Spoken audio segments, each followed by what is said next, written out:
India TV YouTube channel को subscribe करें और बेल आइकन दबाएं।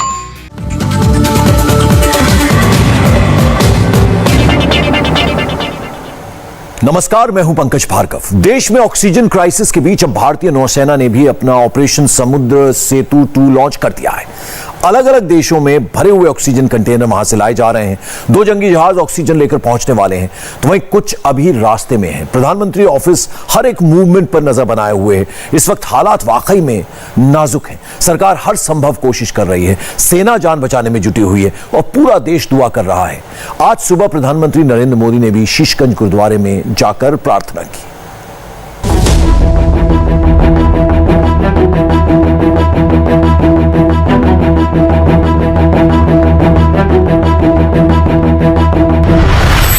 सुबह सुबह दिल्ली के शीशगंज गुरुद्वारे में ऐसा कुछ हुआ जिसने हर किसी को चौंका दिया। गुरु तेग बहादुर के 400वें प्रकाश पर्व पर प्रधानमंत्री मोदी अचानक गुरुद्वारे पहुंचे और माथा टेका।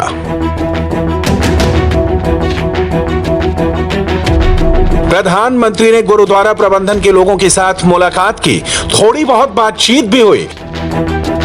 पीएम जिस वक्त गुरुद्वारे में पहुंचे उस दौरान गुरुद्वारे में माथा टेकने और भी लोग मौजूद थे। किसी को प्रधानमंत्री के ऐसे आने की जरा भी उम्मीद नहीं थी। करीब 20 मिनट तक पीएम मोदी गुरुद्वारे में रहे और फिर दर्शन करके वापस चले गए।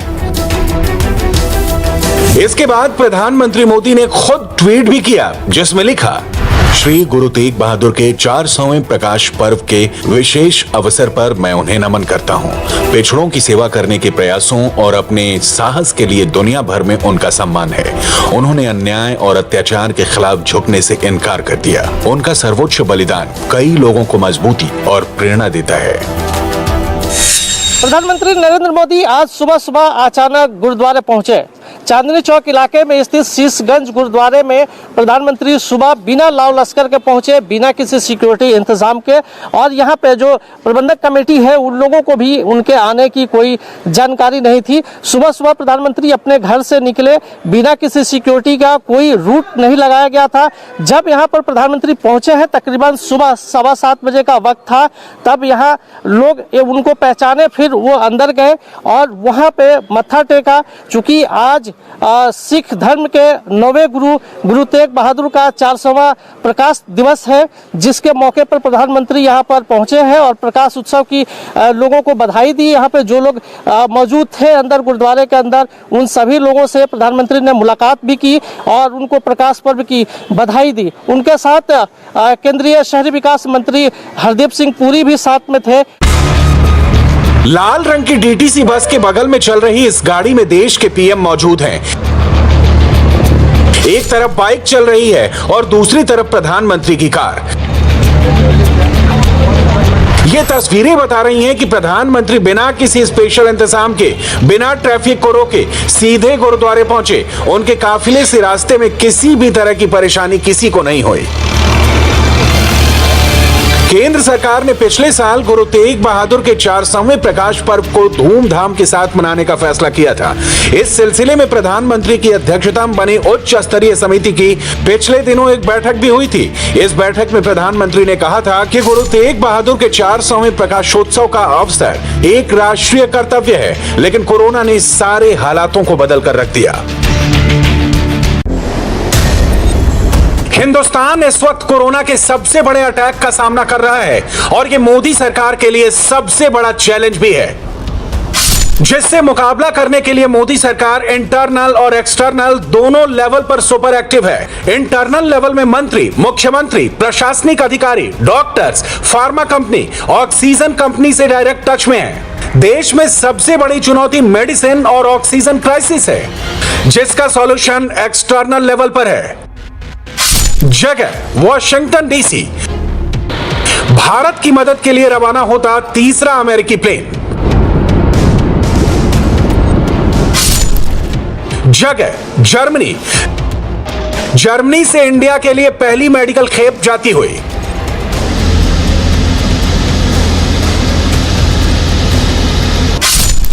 जगह पानागढ़। सिंगापुर से ऑक्सीजन टैंकर लेकर पहुंचा C-17 ग्लोब मास्टर। जगह हैदराबाद। रूसी कोरोना वैक्सीन स्पुतनिक वी लेकर भारत पहुंचा स्पेशल विमान। अमेरिका से, चीन से, सिंगापुर से, थाईलैंड से, इंग्लैंड से, जर्मनी से, हवाई जहाज से, समुद्री रास्ते से, दुनिया के कोने कोने से भारत की मदद की जा रही है। सारे प्रोटोकॉल, सारे नियम तोड़कर हिंदुस्तान की मदद के लिए दुनिया एकजुट हो गई है। यह भारत की वैक्सीन डिप्लोमेसी, मेडिकल डिप्लोमेसी का नतीजा है, जो विश्व का हर एक देश भारत के साथ है। सबसे पहले देखिए अमेरिका से क्या क्या आ रहा है, इसका असर कोरोना की सेकंड वेव पर कैसा पड़ेगा। भारत की मदद करने के लिए अमेरिका का सबसे बड़ा C5 गैलेक्सी विमान पहले ही लैंड कर चुका है और अब वॉशिंगटन डीसी से तीसरा प्लेन भी टेक ऑफ कर चुका है। जय हिंद ऑक्सीजन सिलेंडर पर तिरंगे की तरह यही लिखा हुआ है, जय हिंद। यह अमेरिका की भारत से दोस्ती का सबूत है, जिसको देखकर आपको भी गर्व महसूस होगा। I can tell you right now, I am looking at 1 million. मैं इस वक्त 10 लाख टेस्टिंग किट्स को देख रहा हूं। मेरे सामने हजारों N95 मास्क हैं। यहाँ पर 240 ऑक्सीजन टैंक हैं, जो ठीक मेरे पीछे रखे हुए हैं। 200 छोटे सिलेंडर हैं और मुझको 3 स्किड्स तैयार करने हैं। ऑक्सीजन रेगुलेटर्स तैयार करने हैं। जब वो भारत जाएं, तो वो पूरी तरह से काम करें। Ready to go for oxygen regulators so they can service those tanks when they get in country. America से अब तक 400 oxygen cylinder, 10 lakh N95 mask, 10 lakh Covid testing kit आ चुके हैं। अभी बहुत आना बाकी है। इतना सब कुछ इतने कम वक्त में अरेंज करना बेहद मुश्किल होता है, लेकिन जब बात हिंदुस्तान की मदद की आई तो अमेरिका के कोने कोने से लोग, कंपनी खुद आगे बढ़कर आई। Test kits come out of the middle of the country. Test kits देश के बीचों बीच से आई है। कुछ मास्क लोकल बे एरिया से आए हैं, काफी मास्क पूर्वी कोस्ट से आए हैं। ऑक्सीजन टैंक के लिए लोकल कम्युनिटी ने हमें मदद की। हम भाग्यशाली हैं कि इतने कम वक्त में इतना सामान मिल गया। अब हम तुरंत ऑपरेशन को अंजाम दे सकते हैं। We can support this operation very, very quickly. ये तस्वीरें अमेरिकी राजधानी वॉशिंगटन डीसी की हैं, जहां पर अमेरिकी कोविड-19 के कोऑर्डिनेटर जेरेमी कोनेंडेंक और यूएस में इंडियन एम्बेसडर टीएस संधू मौजूद हैं। भारत के लिए रवाना होने वाले तीसरे प्लेन में क्या क्या है, इसकी जानकारी दी जा रही है। COVID is an unprecedented situation. We are presently facing a challenge. ये बहुत मुश्किल हालात हैं। हम इंडिया में बहुत बड़े चैलेंज का सामना कर रहे हैं। अपने दोस्त और पार्टनर अमेरिका की मदद के लिए हम बहुत शुक्रगुजार हैं। इतनी हमारी मदद की गई। आज तीसरी फ्लाइट भारत के लिए रवाना होने वाली है। 2 पहले जा चुकी है, अभी और भी जाएंगी। प्रशासनिक लेवल में सबसे ऊपर से पूरी मदद की जा रही है। अमेरिकी राष्ट्रपति जो बाइडेन खुद आगे बढ़कर आए हैं। जैसा उन्होंने कहा है, अमेरिका और भारत कंधे से कंधा मिलाकर साथ खड़े हैं। हम इसकी तारीफ करते हैं। And in fact, to quote him, United States will stand shoulder to shoulder with India. We very much appreciate that. ऐसा पहली बार हुआ है जब अमेरिकी सरकार, अमेरिकी विपक्ष, यूएस कांग्रेस, कॉरपोरेट, आम जनता सब के सब एक साथ किसी के लिए खड़े हुए हों। अमेरिका युद्ध स्तर पर भारत की मदद कर रहा है, लेकिन ऐसा करने वाला वो अकेला देश नहीं है।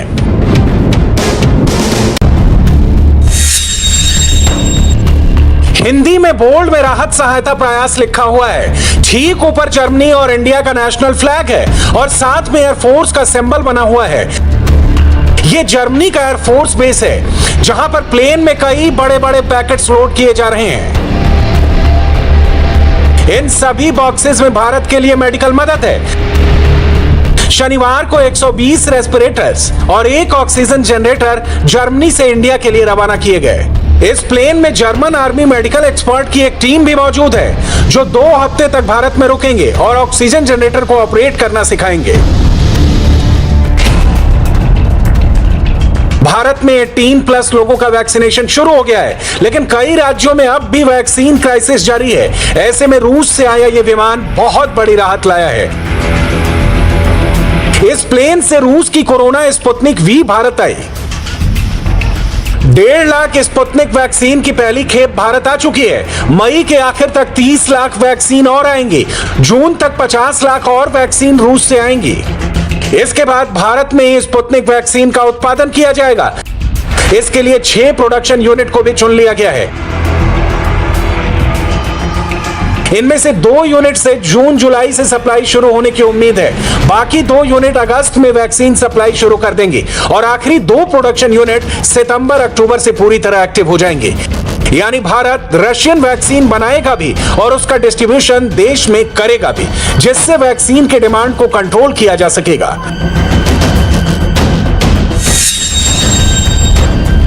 प्लेन से एक एक करके बड़े बड़े बॉक्सेस उतर रहे हैं जिनमें लिखा हुआ है, from the people of Thailand to the people of India we will overcome this together. यानी थाईलैंड के लोगों की तरफ से भारत की जनता के लिए हम मिलकर इससे निकलेंगे।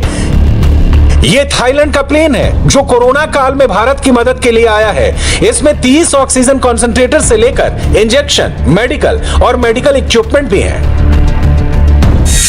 किस देश से ऑक्सीजन कंटेनर जल्दी आ सकते हैं, किस किस देश से मेडिकल उपकरण जल्दी आ सकते हैं, किन किन देशों से ऑक्सीजन कंटेनर को कैसे मंगवाया जा सकता है, इसकी पूरी मैपिंग की जा चुकी है, लिस्ट बना के प्रधानमंत्री को सौंपी जा चुकी है और उसी के तहत दुनिया भर से मदद ली जा रही है। प्रधानमंत्री का ऑफिस 24/7 एक्टिव है। चाहे विदेशी नेताओं से बात करनी हो या विदेशी कॉरपोरेट से बात करनी हो, तुरंत फैसला लिया जा रहा है।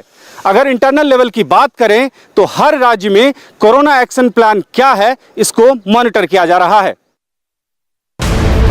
कोरोना की इस जंग में ब्रिटेन भी भारत के साथ है। कोरोना से निपटने के लिए ब्रिटेन से 600 मेडिकल उपकरण और संसाधन भेजे जा रहे हैं। 2 शिपमेंट भारत पहले ही पहुंच चुकी है और बाकी 5 भी जल्द आने वाली है, जिसमें 3 मिनी ऑक्सीजन प्लांट भी होंगे। इसके अलावा प्रधानमंत्री मोदी और ब्रिटेन के पीएम बोरिस जॉनसन के बीच जल्द वर्चुअल बैठक होने वाली है। ब्रिटेन की तरह ही यूरोप भी भारत के साथ खड़ा है। यूरोप एनवॉय ने साफ कर दिया है कि जिस तरह से भारत ने दुनिया की वैक्सीन देकर मदद की थी, वैसे ही सहायता यूरोप हिंदुस्तान की करेगा। यूरोप के Belgium, Portugal, Sweden, France, Italy, Finland, Austria, Germany, Netherland, Poland, Ireland, Hungary, Estonia मिलकर भारत की मदद कर रहे हैं। साथ में 2 यूरोपियन टीम भी भेजेंगे जो कोरोना के बीच मेडिकल हेल्प देगी। ये तो हो गई एक्सटर्नल फ्रंट की बात, लेकिन इस वक्त युद्ध स्तर पर हमारी आर्मी, एयरफोर्स और नेवी काम कर रही है। ये भारतीय नौसेना का INS तलवार जंगी जहाज है जो बहरीन के मनामा से भरे हुए ऑक्सीजन कंटेनर लेकर मुंबई के लिए रवाना हो गया है। इसके साथ INS कोलकाता भी मौजूद है। इसी तरह INS जलाश्व बैंकॉक और INS अरिहंत सिंगापुर के लिए रास्ते में है, जहां से वो ऑक्सीजन से भरे हुए कंटेनर लेकर भारत आएंगे। देश में ऑक्सीजन क्राइसिस खत्म करने और लोगों की जान बचाने के लिए इंडियन नेवी ने ऑपरेशन समुद्र सेतु 2 लॉन्च किया है, जिसमें 7 जंगी जहाज शामिल हैं। आपको बता दें कि प्लेन से लिक्विड ऑक्सीजन लाया नहीं जा सकता है, क्योंकि लिक्विड ऑक्सीजन के आसमान में प्रेशर के बदलाव के चलते लीक होने का खतरा रहता है। यही वजह है कि वायुसेना के एयरक्राफ्ट दुबई, बैंकॉक और सिंगापुर से खाली क्रायोजेनिक ऑक्सीजन टैंकर्स लेकर भारत आ रहे हैं। देश के अंदर भी ग्लोब मास्टर खाली कंटेनर ट्रांसपोर्ट कर रहा है, लेकिन अब नौसेना के जहाजों में भरे हुए ऑक्सीजन कंटेनर लाए जा सकते हैं, जिसके लिए नेवी ने ऑपरेशन समुद्र सेतु 2 शुरू किया है। भारतीय आर्मी अलग अलग शहरों में कोविड सेंटर तैयार कर रही है। Indian railway oxygen tankers transport कर रही है। कोरोना की सेकंड वेव को हराने के लिए पूरी दुनिया, पूरा भारत एक हो चुका है। इस जंग में हर एक भारतीय के शामिल होने की जरूरत है, क्योंकि जब मिलकर लड़ेगा इंडिया, तभी हारेगा कोरोना।